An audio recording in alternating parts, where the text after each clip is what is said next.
Welcome to the Jono Show. Steve, thank you so much for coming on the show here. I've been so excited and so looking forward to not just talking to you in person, but after reading your book and literally buying it in several different formats and recommending the podcast that you've been on other people. I mean, the anticipation's been building. So thank you so much for being here. Damn, I've got to live up to something now. I didn't want that. You put me on edge. Well, and I don't think you're going to disappoint. You know, anyone listening on any podcast platform, you're going to have to go check out the YouTube as well. Steve is engaging, and the content that he's been putting out on social media, on his Facebook, Instagram, it's totally brilliant. So I want to get into that because people are wondering now, like, who is this guy? What is bluefishing? Which is the title of your book. But before we kind of get into all of that, can you tell us a little bit about your background? Take us as far back as you want, but just to kind of set the stage a bit for us in where we're going to go as we talk about some of these things today. All right. So I got kicked out of school at the age of 15 onto my parents' building site in Southeast London. Didn't have a future, didn't have a goal, didn't have an ambition.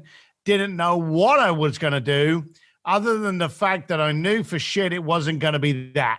And so I just started my life very young, aggravated, confused, sometimes a bit angry, trying to think there's got to be a better life for me. Fast forward now in the ripe old age of 54, I keep forgetting. Living here quite nicely in Los Angeles, up in the hills, and I'm working with people like Elon Musk, Elton John, and the Pope. So it's been quite an interesting little journey. Wow! Now that is you went from being kicked out of school at 15 to Elton John and the Pope. So that's we have to unpack that a little bit, at least a little bit. And again, I want to get into talking about Bluefishing, your book, because that has been, I have it back here. I actually have a second copy because what I'd like to do is give it away to one of the listeners who listens to this. So we're going to do a little bit of a giveaway later on. I have 2 copies here, but this book has been one of my favorite books. I read 100 books a year, maybe. I read a lot. I love reading, but this book has just made a big impact on me. So I want to get into it, but so what's the process that you take from construction, it sounds like, to you're doing parties, events? How are you working with these individuals? Yeah, let's break it down. It's very easy to sit here and try and grab your attention by rolling off some of the powerful people that I've dealt with. And that would be great. But the bottom line of it is the story's no different to anybody else. I believe as entrepreneurs, when we die, if you do an autopsy on us, one day they're going to find out there's like this weird gene or there's this weird blood molecule or cell or whatever it is that makes every entrepreneur the exact same. I reckon there's like a little purple ball floating around somewhere in us that makes us all exactly the same, because entrepreneurs are pretty much always aggravated until they've accomplished something. And we're constantly curious. We're constantly going for it. We're constantly trying to find out how can I do that better? Why does it need? So we have what I call the aggravation gene in us. Now, at the age of 15, I had it. It wasn't a case of, hey, I went to school and I learned how to be an entrepreneur. No, you can learn how to do business better, but you're either an entrepreneur or you're not. And you carry that thing that makes you jump out of the frying pan, not into the fire, but into the bloody volcano. We move. And that's what I did. Now, again, being 54 now meant that I grew up for the 80s and the 90s, not having Instagram to confirm how inadequate my life was. So I didn't know any of this shit. I just knew it wasn't going to be now. And something happened. I used to spend a lot of Friday nights and Saturday nights and most bloody nights in pubs with a bunch of East London bikers, because that's what I was. And I remember one thing that was very, very crystal clear. One, there were never any women in my bars, and certainly not the women you wanted to talk to. 2, we were all broke. Yeah. So I thought to myself, is this the room I want to be in? Now, we've always heard the statement, you are the combination of the 5 people you're around. Well, I was younger and I didn't know that. So I had a different statement. I always used to believe you are the room you're in. If I'm in a room full of broke-ass bikers, guess what I am? So I went on a journey then to get into better rooms. I used to start buying cups of coffee in like lounges of high-end hotels. I couldn't afford anything else, but I'd have a cup of coffee because I wanted to watch how do rich people walk? How do they talk? How do they act? Now, I ended up getting a job as a doorman. I tried so many different jobs. I'm big and ugly, so I was naturally perfect to be on the door and hopefully intimidate you. But that's what I was meant to be. And it gave me, while I thought this was the lowest ebb of my existence, I thought getting that job, I was so desperate for money, I took the job. And I remember the first day thinking, oh my God, even being a bricklayer would have been better than this. And I hated being a builder. But something happened. It gave me a pedestal to actually see people. I actually got to see, the couple going out for the first date, the couple going out for the 30th date, the couple that was celebrating a wedding, an anniversary, a group of people celebrating a get-together, a new contract, a new job, a hen party, a stag night. And all of a sudden, I got to see people that I'd never seen before. And I got to see those people coming into the bar that couldn't afford 2 pints of beer between them. And I got to see people going into the bar that could afford the bar on their credit card. I got to see so many. So I started talking to the richer people. Now, before everyone hates me, and you probably already do, I never spoke to poor people. And people would be, well, you bastard, you're up yourself. Yep, damn right.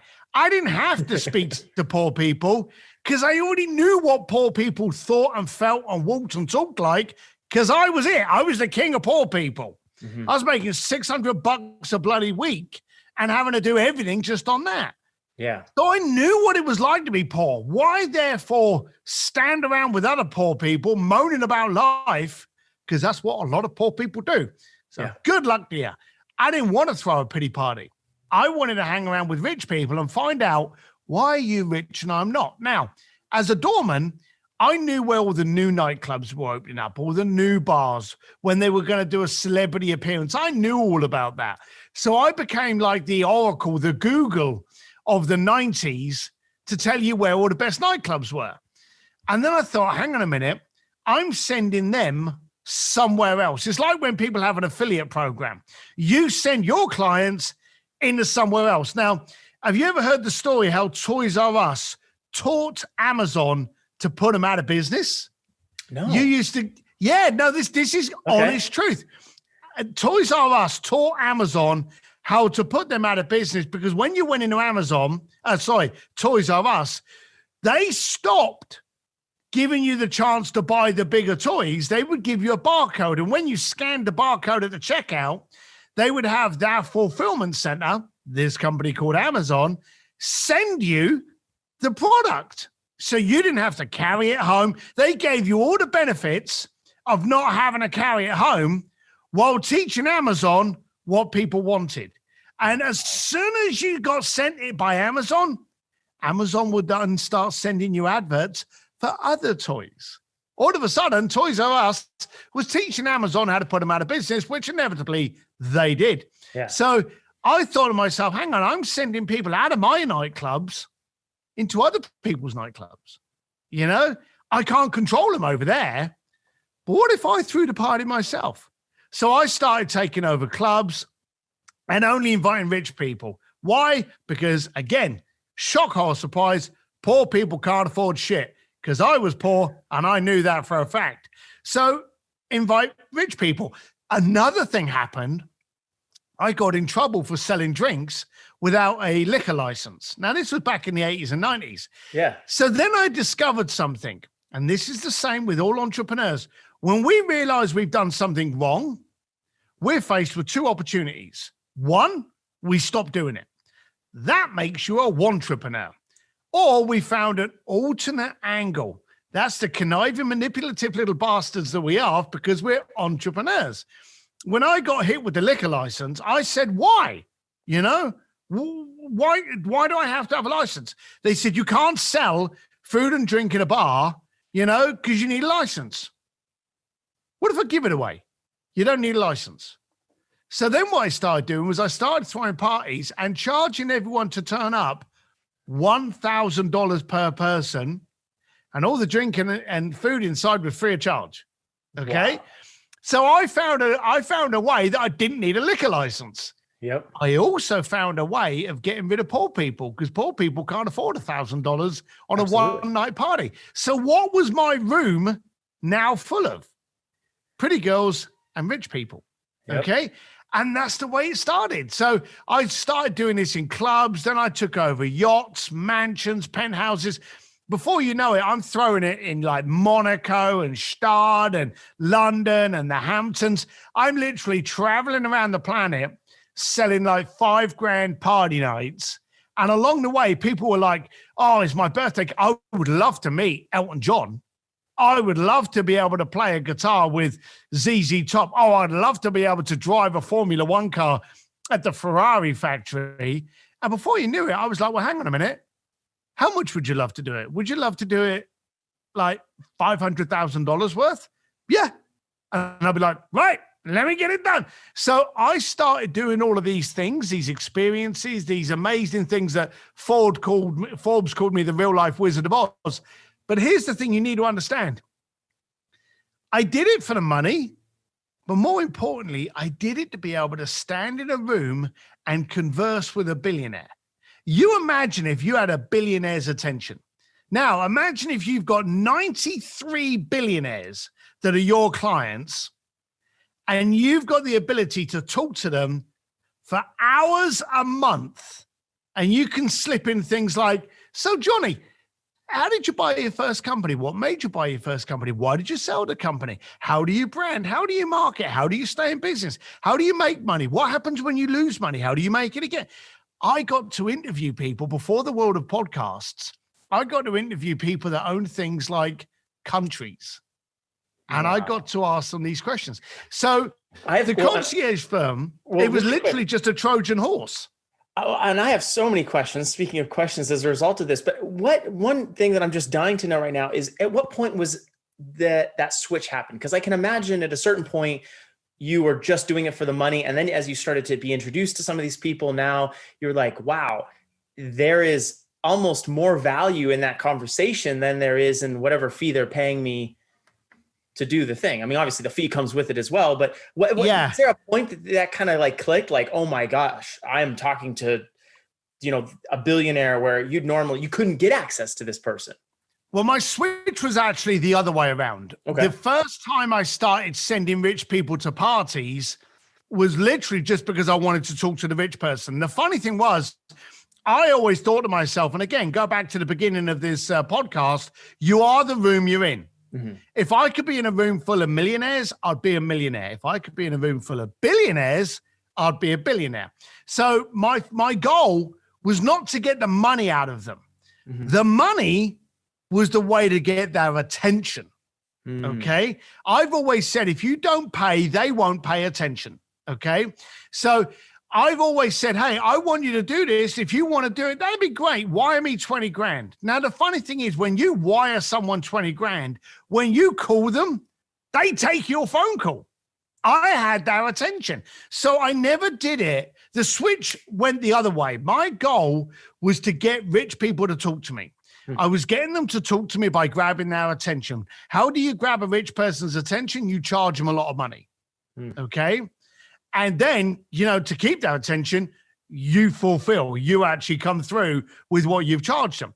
So the switch clicked about 6 years into my business, when all of a sudden I'm throwing some of the biggest parties in Monaco for the 50th anniversary of Ferrari at the Formula One Monaco Grand Prix.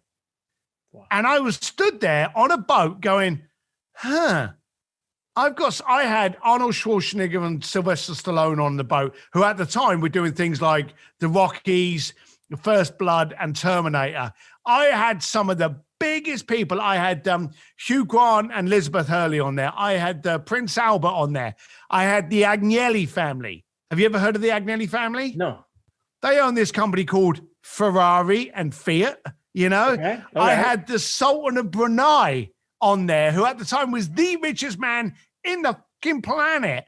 They have all on my boat. And I'm sitting there in a black t-shirt, drinking my old fashioned, going, this is cool. I've got people on this boat that I never would have thought. And that's how the switch. I'd spent so much time trying to get into the room that without realizing it, I was now in the room. As the byproduct was I was making a lot of money. Mm-hmm. Okay. That came to kick me in the ass in the end, because sometimes, and I've always said, you should look at the client, never the checkbook. Okay. I was making so much money that I didn't want to be doing concierge work. I wanted to be working with them. I wanted to see how I could do my own stuff. But without realizing it, I built up this noose around my neck where I was now, it took me years to get out of that concierge industry.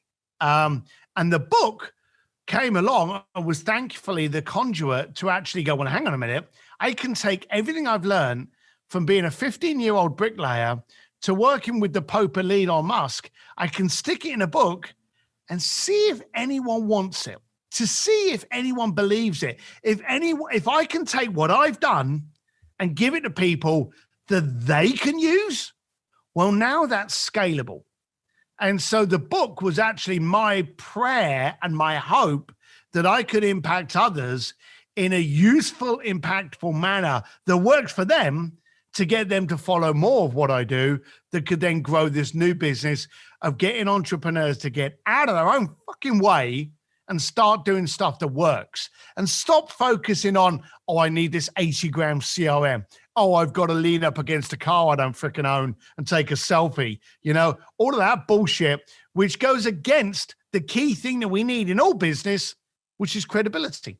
Yeah. So, you know, I've rambled on a bit there, but there's a bunch of stuff there for you to dissect. Oh, well, there's so much, but I think it is a really important point. I wanted to talk to you not only about business owners, because I do own a business, and I know that business owners are going to take a lot of value from this, but also students who are graduating, who are maybe in college, or maybe trying to finish college because, you know, their parents told them it's their backup plan. They don't love accounting, but they've heard that CPAs make good money. And so they want to, they're hedging against the future. We're in a tumultuous economic time. And so bluefishing, as far as I understand it, and what I've read in the book and what I've listened to on other podcasts, is really a way of life and a way of getting things or attracting things to you that you want and that you're trying to accomplish. Is that correct?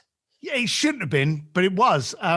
When we used to get people to come to the parties, one of the little things that we did, because I think I have a narcissistic streak in me, was I used to give people passwords. And that I used to have a little streak that if I could get a billionaire to say a silly word, it would make me giggle. So I used to give them passwords to come to my parties. Like, when you meet the doorman, you got to name 2 of the Teletubbies.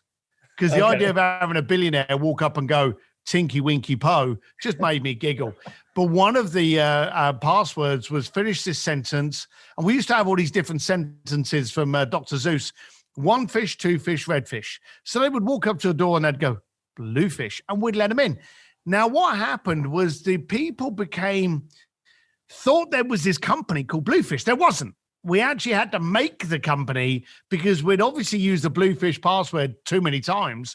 And that's what people thought the company was called. So we launched a company called Bluefish. And then this adjective suddenly started to grow. You see, you've got to understand what you create, you don't own. Yeah. Once you've created it and you've kind of put it out there, what it becomes is up to the recipient. You know, Coca-Cola was put out there to be an antacid to save your belly, you know, being all kind of rumbly and gassy, and people loved it and it became a soft drink, you know? So you can only create and release and then watch what it becomes. People started going, oh yeah, you know, I had this birthday party and I could have done this, but screw that. I bluefished the crap out of it. And I'd be like, what do you mean you bluefished it? Oh, I made this bigger and I did. And then you'd get people going, oh, I went to a concert And I bluefished my way backstage, and here's my selfie with Taylor Swift. And I'm like, hang on, people are using it as a mindset. And that really boggled me senseless. I went from stupid password to now this is a point of mindset where people are taking what's acceptable, what people settle on, and then turning it into something fantastical. And that's the bluefish mentality. And I was like, this is weird. I've taken a silly little word from a Dr. Seuss rhyme, and now people are actually using it as an adjective. So that's where the whole book Bluefishing came from, the art of making things happen. It just grew. Well, and it is. It's the giving that permission. It's allowing people kind of to say, hey, why are you just assuming that you can't do that? Or why are you assuming that that's not possible? Why are you assuming that you're not worth that, or you can only charge so much for your business? A lot of these things are common themes. When you're thinking about the scenario that I posed, right? The college student who's maybe just getting out into the world, looking for a job. Maybe there's a job they would love to work for Amazon, or they'd love to work for Tesla, or any of these companies, but they're like, I don't know, or I don't have the experience, or I don't have this resume, or I don't have all the 6 internships or whatever else. How would you recommend someone think creatively and become a bluefisher, maybe, right? To use this adjective in approaching a job opportunity? Because I think there's a lot of crossover between this and business owners as well, getting your clients and things like that. Do you have some advice or something? Absolutely. Well, let's be blunt. What the bloody hell did Elon Musk know about cars before he started Tesla? What the hell did he know about rockets? What the hell did he know about banking before he started PayPal? What the hell did Jeff Bezos know about running the largest company in the absolute planet? Okay? Nothing. They all had, if you think of anyone that's great, you think of Mark Zuckerberg, Steve Jobs, Bill Gates, Elon Musk, Richard Branson, Elton John, any of these people, what one thing did they have in common? Their ability to dream. They dreamt of something and then went backwards. Now, if you want to capture the attention of getting a job in Tesla, what are the fundamentals you need for that job? Focus on the fundamentals. Are you focused? Are you creatively driven? Are you a creative disruptor? Are you there to make where you're going more impactful, more valuable? Are you looking at becoming a key asset or someone that cleans the toilets? Focus on those points, because experience only comes once you've got it.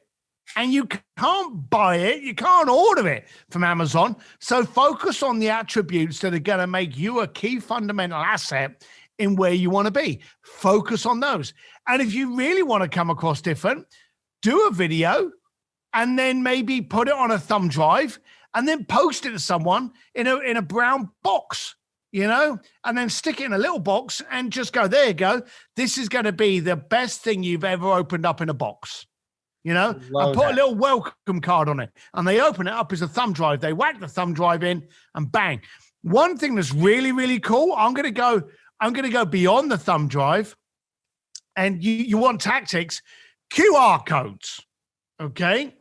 QR codes. Now, 10 years ago, when QR codes came out and everyone was downloading different apps, and different apps worked with different QR codes, and none of the bloody things worked for the same QR code, it pissed us off. QR codes appeared and then fizzled out like a fad that no one wanted to be bothered with anymore.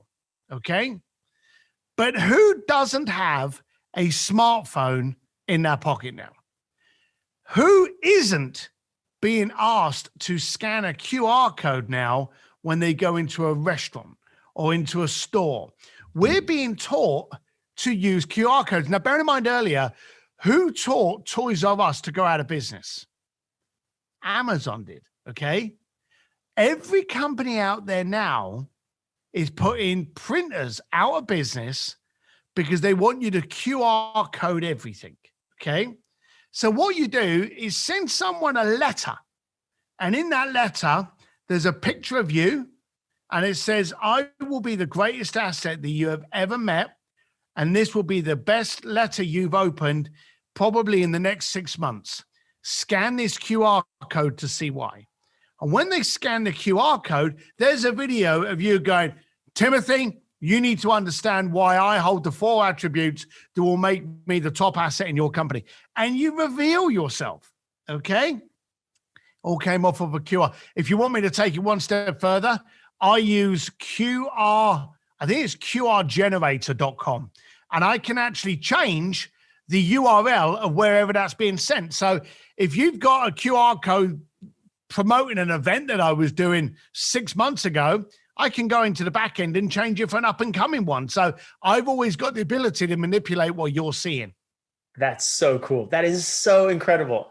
And that's creative. That's so creative. You have someone, even a receptionist or someone who is opening the letters or opening the mail for a person that you're trying to access. And that is worth passing along. That is something, hey, I can give it to you even better than that. Okay. Go down to your local hotel that's a good hotel. Actually, it doesn't even have to be a good hotel. It could be the Motel 6. But go to a hotel that has stationery and send your letter for the application in the hotel stationery.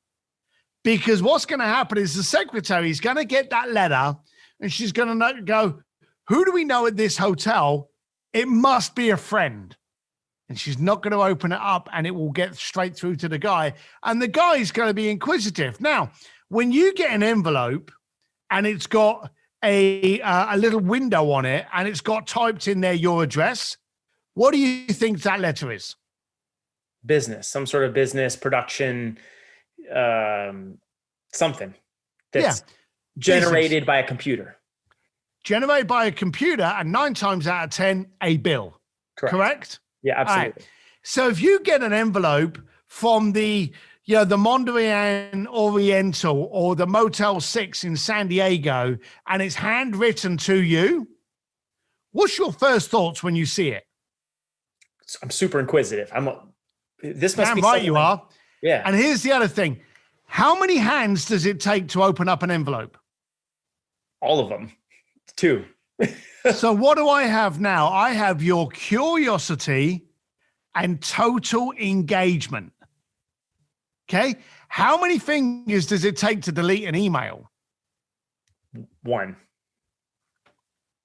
So I've got a 10th of your engagement. So the bottom line of it is when you send someone an envelope, you've got total engagement, because also not only are you curious, when you've got something handwritten, friends handwrite things, family handwrite things. So you've got this trigger. You're not aware of it, but there is a subconscious trigger. That's why people are very, very excited when they get Amazon packages.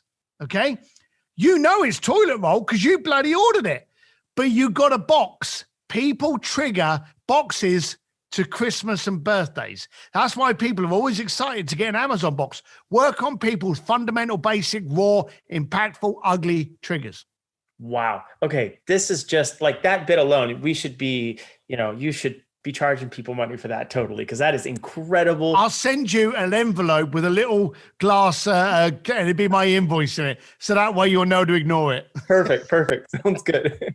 I'll get rid of it promptly with 2 fingers. There you go. Well, so this, I think, applies to so much more than just students or someone trying to get a job or an opportunity. If you're in business and you're looking for clientele, and there's a couple different companies and a couple key people that you want to speak with, I've heard of creative things similar to this. And we could apply it, whether it's a handwritten letter to the head of the company saying, we'd like to work with your company. These are the reasons why we would be a good vendor, or anything like that. When you think of business owners, though, and you talk about getting us as business owners, us as entrepreneurs, getting out of our own way, why do you think we're in our own way to begin with? Why do you think people have those blocks? Because 9 times out of 10, business owners don't know how to be business owners. Okay? What do you mean by that? We don't know what it's like. You see, the college and the universities don't teach you anything about running a business. Okay, they absolutely don't. They teach you how to pay your taxes. They teach you how to open up a bank account. They may teach you some fundamentals of like Excel spreadsheet and coding it, but they don't teach you how to run a business. They don't teach you what you need to do to brand. They don't teach you how to identify what you're good at. They don't teach you how to handle a client that won't pay an invoice on time. They don't teach you what to do when your partner in your business runs off with all your intellectual property and screws you. They don't teach you what to do when you get sued for using someone else's image that you weren't aware was copyrighted on your website. They don't teach you all those things. So when you become a business owner, two things happen. One, you end up getting into unknown territory, okay? Secondly, you end up doing what you're not bloody good at. You see, an artist is great at designing something. So to make money out of those brilliant designs, the people would make money. What do they have to do? They have to start a business, and they have to start doing accounting, Shopify account, web design, invoicing, click funnels to announce of when the new deals are. They have to get involved in elements which they had no idea about.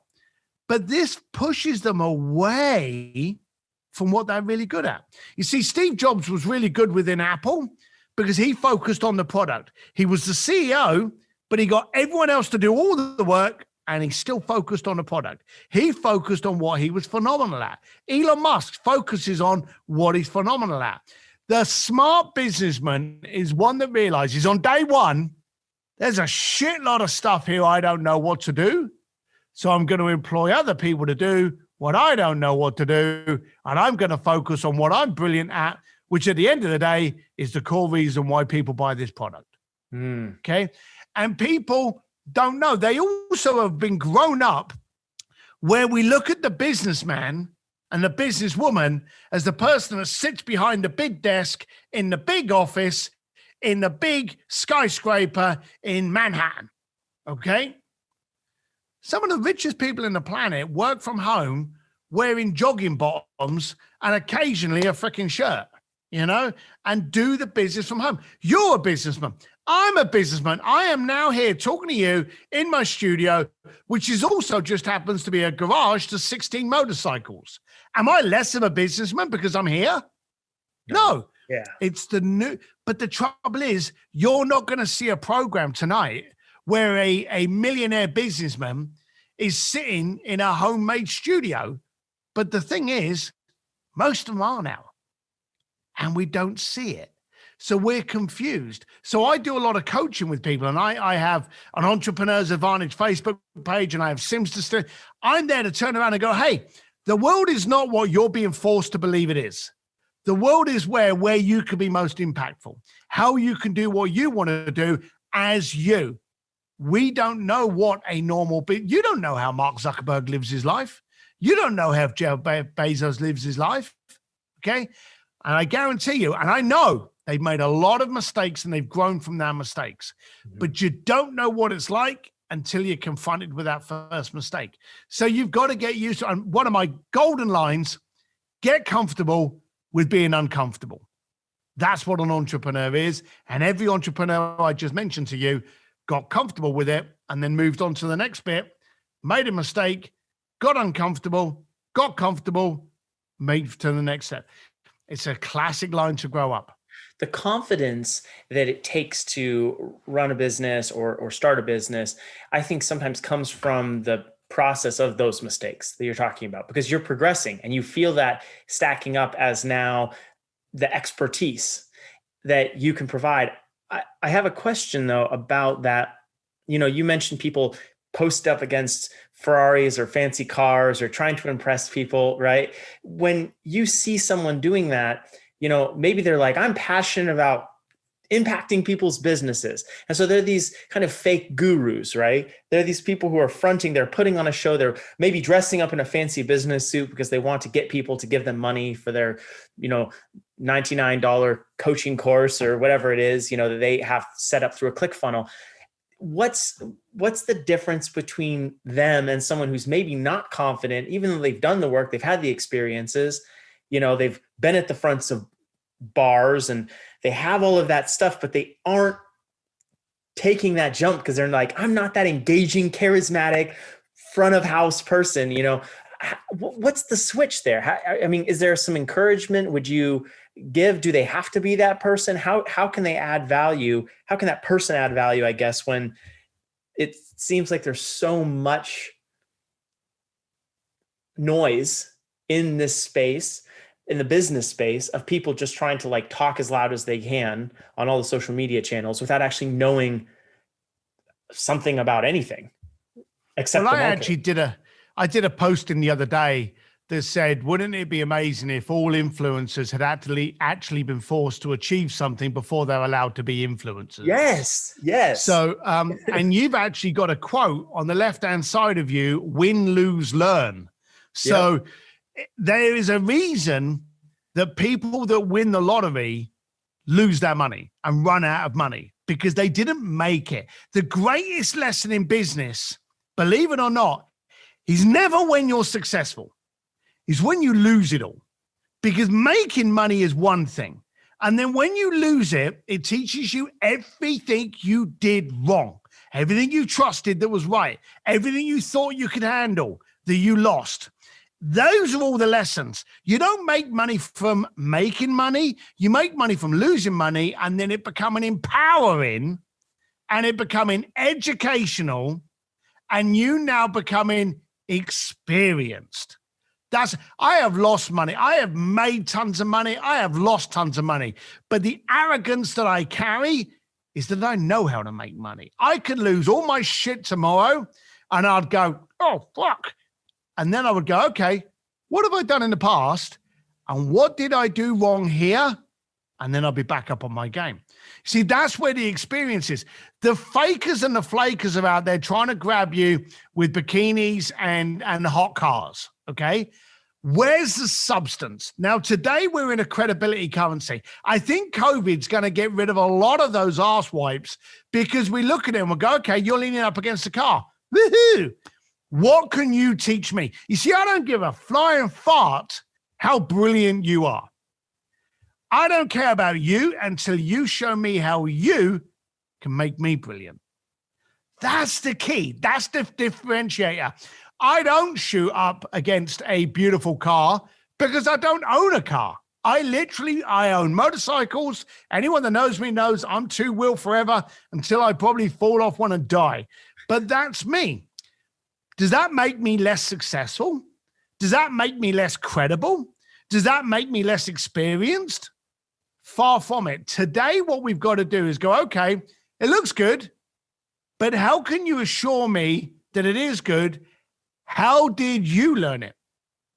And that's the key that usually gets rid of a lot of people. You're sitting there looking all pretty, leaning up against shit you don't own. I had a friend of mine who owns a private jet, and he said, you know, the funny thing is, no one that owns a private jet ever took a selfie on one. You know, it's always the people that don't own it. They're going, whoa, look at me, you know, and it just makes me giggle. There's a company in America called Jet Suite. It's a brilliant company, and they've got private jets that they've pulled all of the big chairs out and they put little chairs in it. And the chairs aren't that comfortable, to be honest with you, but there's only about 15 chairs in there. And you get to go on a private jet. You also get to places a lot faster, and in a lot of cases, a lot cheaper, okay? But the amount of people that wait until everyone else has got on so they can take a picture of themselves getting on a private jet is freaking hysterical. And something started that as they walk onto the jet, everyone starts cheering at them and clapping and laughing. And so it's real funny that actually happens. But the bottom line of it is now, is we're in a transparency, a world of you're looking for that authenticity. You want it to be transparent and you want the person to be credible. Would you listen to Warren Buffett if he offered you an hour's advice on how to set up a retirement plan? You know, would you listen to Jeff Bezos, who talked to you about setting up an online company? Would you talk to Elon Musk about setting up a company that you have no experience in? The answer is yes, because these people are credible. And so today we've got to start searching for the substance and the source of the statement. Screw if they look pretty. And I'll give you a final example. Sorry for ranting on. At 2:00 in the morning, this is the visual now to put everything I've just told you in clear context.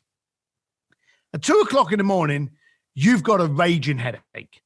It's woke you up out of your sleep, and you go to the bathroom to get a headache tablet. Okay? Do you at that point in time give a shit of the packaging of that headache tablet, or do you care that it does what it's there to do? Yeah, that's so true. At the end of the day, if what you do solves someone else's problem and does what it says, they really are not going to care what fucking car you're leaning up against. Yeah. I love that. Steve, that's powerful. Thank you. Thank you so much. Where can people go to find you? Because you have a number of different resources. I think you're launching some new businesses. You know, obviously your book, Bluefishing, following you has really been amazing after discovering you on a different podcast. So here's the book for everyone who's on YouTube. Bluefishing, The Art of Making Things Happen. So incredible. So pick up a copy of that. But where can people find you? Where can people connect with you if they just love this, they want to learn more, or maybe even be coached by you? Well, if they want to be really committed and really get in, simsdistillery.com is my private community. That's where I have a lot more interaction with people. I've got a free Facebook group called An Entrepreneur's Advantage with Steve Sims. I jump in there every now and then. So those are probably the easiest ways to find me, along with stevedsims.com, which is the website which will give you everything. Love it. Love it. Thank you so much. Well, hey, thank you for being on this show. We are going to give away a copy of Steve's book here. So if you are listening to this, we would like you to follow Steve, and you got to follow Steve. And then you have to either comment on the YouTube video or comment and leave a review on this podcast post, whether it's on Apple Podcasts, Spotify, wherever you listen to it. Leave a comment and just say Bluefish. That's got to be the word. You got to put it in there. We will send you a copy. We'll choose a winner of that. But Steve, thank you so much for being on the show. I feel privileged to be able to talk to you, and I'm excited to see where you go and keep tracking with you. So thank you so much. Appreciate it. Thank you very much for having me. Thanks, man.